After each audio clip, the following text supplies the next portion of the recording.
तैसे विषेंद्रिय दोखी जे सुख जीवाते पोखी मग उपडिला खडकी हंस जैसा. प्रस्तुत प्रकरणामध्ये आपण सुखाचा विचार करत आहोत. सुखाची विभागणी 3 प्रकारामध्ये केलेली आहे. एक सात्विक सुख, राजस सुख आणि तामस सुख. जन्माला आलेल्या प्रत्येक प्राण्याला सुख हे हवं आहे आणि दुःख हे नको आहे.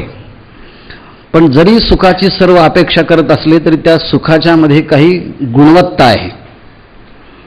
सात्विक सुख जे आहे ते उत्तम गुणांचं आहे की जे प्रारंभाला दुःखदायक आहे पण परिणामी सुखाला कारणीभूत होणार आहे. दुसरं जे सुख आहे ते राजस सुख आहे.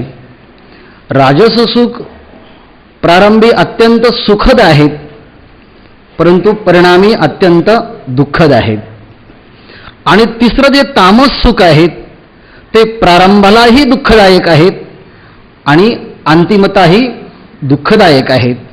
तर ह्या सत्रामध्ये ह्या 20 ओव्या आपल्याला 10 मिनिटाच्या आत पूर्ण करावयाच्या आहेत. तर ह्यामध्ये आपण राजस सुख आणि तामस सुख यांचा विचार करणार आहोत.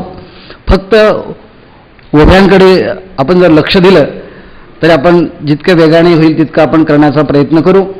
कारण दिलेली वेळ आणि आपल्या पोटाची वेळ ह्या दोन्हींचं अनुसंधान साधून आपल्याला ह्या ठिकाणी विचार मांडावयाचा आहे.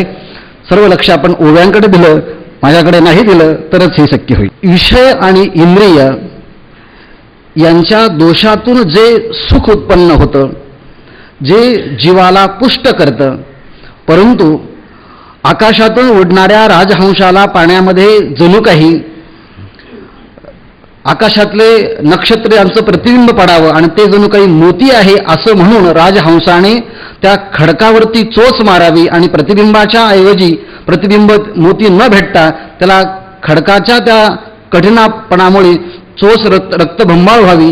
त्याप्रमाणे सुरुवातीला सुखदायक नंतर परिणामी दुःखदायक असं हे राजस सुखाचं स्वरूप आहे. तैसी गोडी अगवी जीवतीचा ठाय फिटे सुकृताचे सुटे धनाची गाठी. या सुखाचं काय आहे म्हटले, राजस सुख जेव्हा आपण प्राप्त करतो तर अगवी जोडी आटे. जेवढी आपण काही धनसंपत्ती जमवलेली आहे ती पहिल्यांदा नष्ट होते. नंतर जीविताचा ठाय फिटे, नंतर आपल्या आयुष्यातली जी काही ऊर्जा शक्ती आहे ती देखील समाप्त होते. आणि शेवटी काय होतं, सुकृताच्याही सुटे धनाची गाठी. आणि आतापर्यंत आपण जे पुण्याचा संचय केलेला असतो तो पुण्याचा संचय देखील या राजस सुखाच्या द्वारे शेवटी नष्ट होतो. पुढे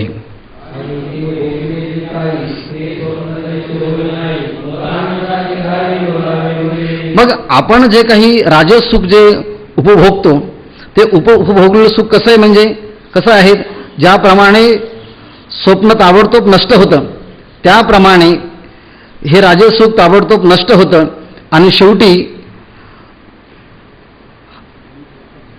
हानीच्याच्या घाई लोळावे उरे. आणि शेवटी त्याला सर्वस्व हानीच्याच घाईमध्ये त्या गर्तेमध्ये त्याला पडावं लागतं. म्हणजे त्या सुखाचा शेवट त्या सुखाचा शेवट केवळ दुःखामध्येच होतो.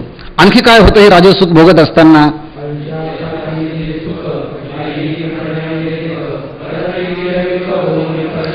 जे हे राजस सुख आहे हे अनेक आपत्तींच्या रूपानं परिणामाला प्राप्त होतं. आणि ह्या सुखाचा परत्रीही म्हणजे परलोकामध्येही हे विषाप्रमाणे आहेत. म्हणजे इहलोकामध्ये आपत्तीच्या रूपाने परिणामाला प्राप्त होतं आणि परलोकाच्या रूपामध्ये नरकाच्या रूपाने प्राप्त होतं. म्हणजे राजस सुख भोगणाऱ्याला इहलोकामध्ये सुख खरं भेटत ना परलोकात सुख भेटत.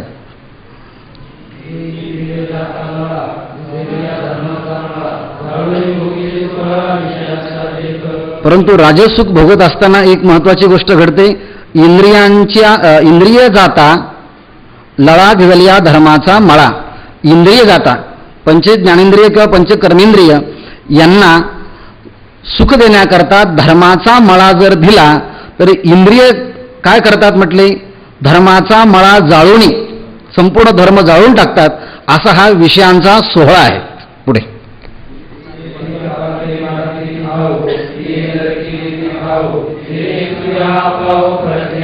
हे राजसुख भोगत असताना काय होतं? पातके बांधती थावो, जेवढे काही पातक आहेत तेवढेही थावो बांधती, तेवढे भक्कम होतात.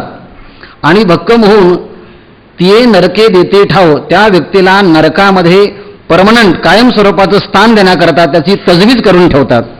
जेणे सुखे अपावो परत्री ऐसी, अशाप्रमाणे परलोकामध्ये ज्याला कधीही सुख भेटणार नाही असा अपाय हे राजस सुख तयार होत, राजस सुख प्राप्त होत असतं.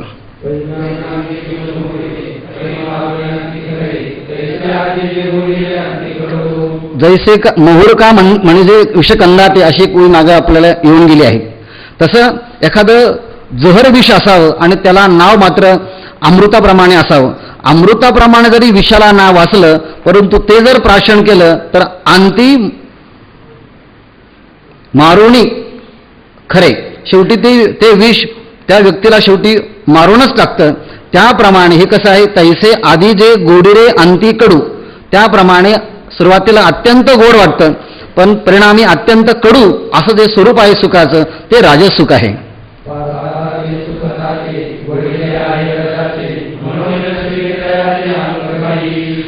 अर्जुना, अशा प्रकारचं जे राजस सुख आहे ते रजाचं वळिले आहे, ते केवळ रजगुणापासूनच बनलेलं असल्यामुळे निष्कर्षामध्ये सांगतात न शिवे तयाचे अंग काही, म्हणजे त्या राजस सुखाच्या अंगाला यत्किंचित सुद्धा स्पर्श करता कामा नाही. म्हणजे राजस सुखापासून पूर्णतः अलिप्त राहणं अत्यंत आवश्यक आहे. श्लोक.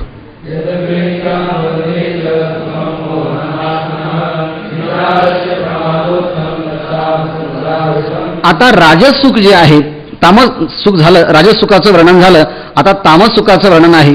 तामस सुख जे आहेत ते सुरुवातीलाही दुःखदायक आहे आणि शेवटीही दुःखदायक आहे. आणि ह्या सुखाचा जे अनुभव घेतात त्यांना प्रत्यंतर या ओळीचा उच्चार करता क्षणीच आल्याशिवाय राहणार नाही. कसं आहे ते? आणि अपयाचे नि पाने, अखाद्याचे नि भोजने. आता जे जे असेल ह्या तामस सुखामध्ये त्यांना ह्या गोष्टीची जाणीव एका क्षणामध्ये सुद्धा झाल्याशिवाय राहणार नाही. काय म्हटले ते? अपेय मद्याचे नि आणि अपेयाचे नि पाने. जी अपेय म्हणून सांगितली, जी गोष्ट पिऊ नये म्हणून सांगितली, असे जे काही मद्याधिक आहे ते आरंभालाही कडवट आहे आणि शेवटी कडवट आहे. कशावरून? ज्यांना माहिती असेल त्यांना माहिती असेल म्हणून ते पिताना सुद्धा काहीतरी खातात, त्याचा कडवटपण जाण्याकरता. हो की नाही असं म्हणण्याकरता माणूसच नाही कुठे इथे विचारायला हो की नाही. पण असो, असं जे आहे काय, थाप टाकली म्हणून म्हटलं. असं जे अपेय आहे ते अपेय पितांना किंवा अभक्ष भक्षण करताना किंवा स्वैर जीवनाचा आनंद घेताना ते मांसादिक जे आहे किंवा मद्यपान जे आहेत किंवा आणखी दुसरे जे काही स्वैर व्यवहार आहे हे करताना अगोदरही दुःख आहे आणि नंतरही दुःख आहे. पुढे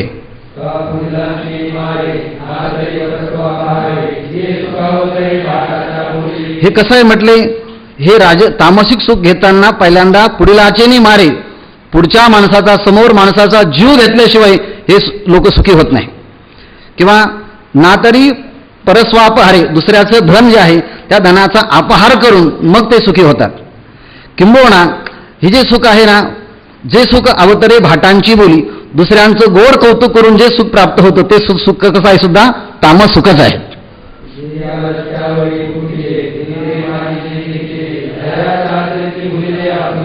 हे तामस सुखाची पुष्टी, या तामस सुखाची वाढ कशामुळे होते? आलस्यावरी पोखेजे, आळसावरच या तामस सुख पुष्ट होतं. निद्रे माझे जे देखीजे, गाढ झोपेमध्येच या तामसिक सुखांना वाटतं जे सुख जे आहे ना ते खरं झोपेमध्येच आहे. ज्ञानेश्वर मला सांगतात, जयाच्या अद्यंती भुली जे आपुली वाट, ज्याच्या आरंभाला आणि ज्याच्या अंती म्हणजे शेवटी जर पाहिलं ना या सुखाचा अनुभव घेताना आपली वाट भुलीजे, म्हणजे आपल्या स्वसुखाची म्हणजे आपल्या कल्याणाची वाट असे तामस सुखाचा अनुभव घेणारे माणसं विसरलेले असतात.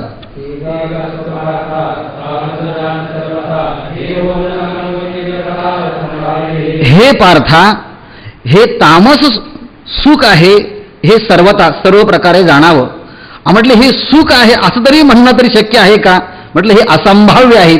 या तामसाला तामस सुख तरी कसं म्हणावं, हे अत्यंत निंदनीय आहेत. म्हणजे तामस सुखाला सुखच म्हणता येत नाही अशी या तामस सुखाची बाब आहे. तसं मागे विचार येऊन गेला की आसुरी प्रवृत्तीच्याला दोषच आहेत, त्याला गुण कसे म्हणावेत, पण केवळ नावापुरता आहे एवढा त्याचा अर्थ आहे.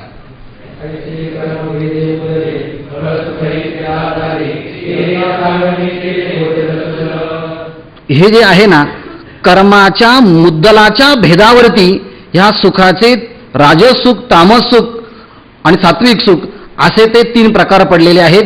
ज्ञानेश्वर महाराज सांगतात, यथागमे केले गोचर तुझ अर्जुना, यथागमे शास्त्राच्या प्रमाणे मी सांगण्याचा प्रयत्न केलेला आहे. पुढे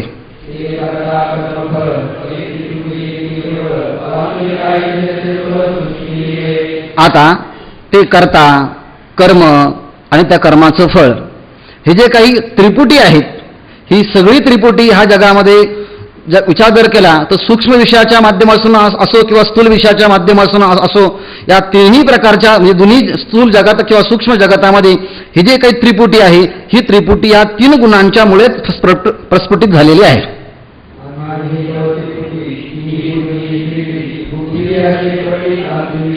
ज्याप्रमाणे तंतूंच्या एकत्रीकरणामुळे जसा पट तयार व्हावा, त्याप्रमाणे सत्वगुण, रजगुण आणि तमगुण या 3 गुणांच्या एकत्रीकरणामुळे या 3 सुखांचे प्रकार पडलेले आहेत.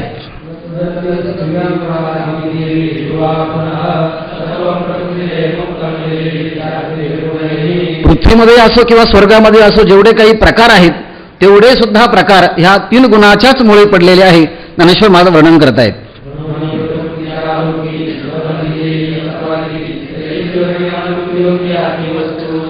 म्हणून प्रकृतीच्या आलोकी, या प्रकृतीच्या प्रकाशामध्ये सत्वाधिकी म्हणजे सत्वगुण, रजगुण, तमगुण या 3 गुणाने एखादी वस्तू बांधलेली नाही, म्हणजे 3 गुणांच्या मध्ये ती वस्तू आलेली नाही, अशी वस्तू स्वर्गातही नाही आणि मृत्यूलोकामध्ये सुद्धा नाही.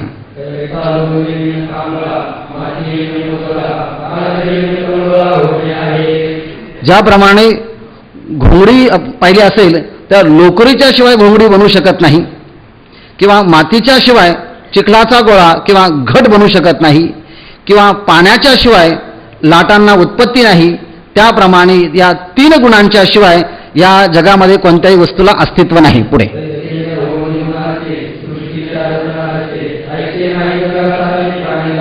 म्हणून सृष्टीच्या रचना रचे, सृष्टीच्या रचनेमध्ये जे काही रचना झालेली आहेत ही सगळीची सगळी 3 गुणांच्या पासूनच झालेली आहे. म्हणून ह्या जगामध्ये असा कोणताही प्राणी नाही की त्या प्राण्याला ह्या 3 गुणांचा स्पर्श झालेला नाही.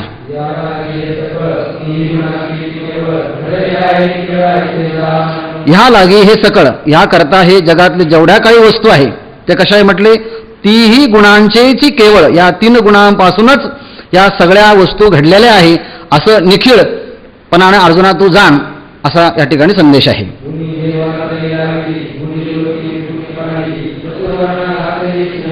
ह्या 3 गुणांच्यामुळे वस्तूंच्या मध्येच फक्त 3 प्रकार पडलेले आहे असं नाही, तर या 3 गुणाने देवतादिकांना सुद्धा 3 बनवलेलं आहे. विष्णू आहे, ब्रह्मदेव आहे किंवा शंकर आहे, त्यामुळे सत्वगुण, रजगुण आणि तमगुण या ब्रह्म, विष्णू आणि महेश या 3 गुणांनी ह्या 3 देवांना 3 प्रकारे केलेले आहे. गुणी लोकी त्रिपुटी मांडली.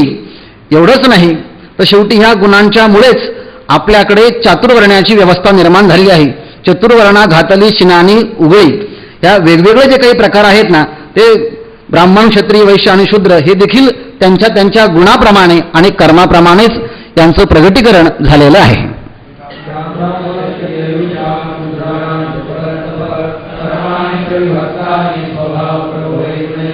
तेची 4 वर्ण पुससी जरी कोण कोण. तेची 4 वर्ण, हे 4 वर्ण आहेत.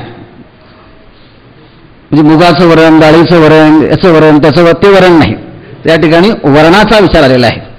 म्हणजे ब्राह्मण, क्षत्रिय, वैश्य आणि शूद्र. पुससी जरी कोण कोण, कोणकोणते वर्ण आहेत, तरी जया मुख्य ब्राह्मण दुरेचा हा, या 4 वर्णांच्या मध्ये ब्राह्मण हा अत्यंत मुख्य आहे. का मुख्य आहेत, तर त्याच्या ठिकाणी तशा प्रकारचे गुण आहेत आणि तशा प्रकारचे कर्म आहेत. पुढे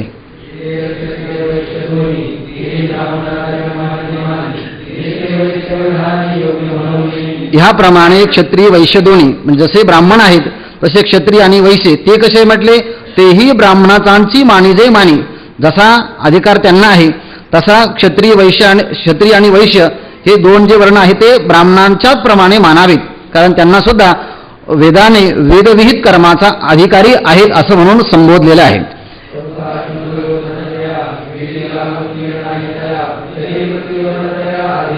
ह्याप्रमाणे ब्राह्मण झाला त्यामध्ये सत्वगुणाचं प्राधान्य आहे.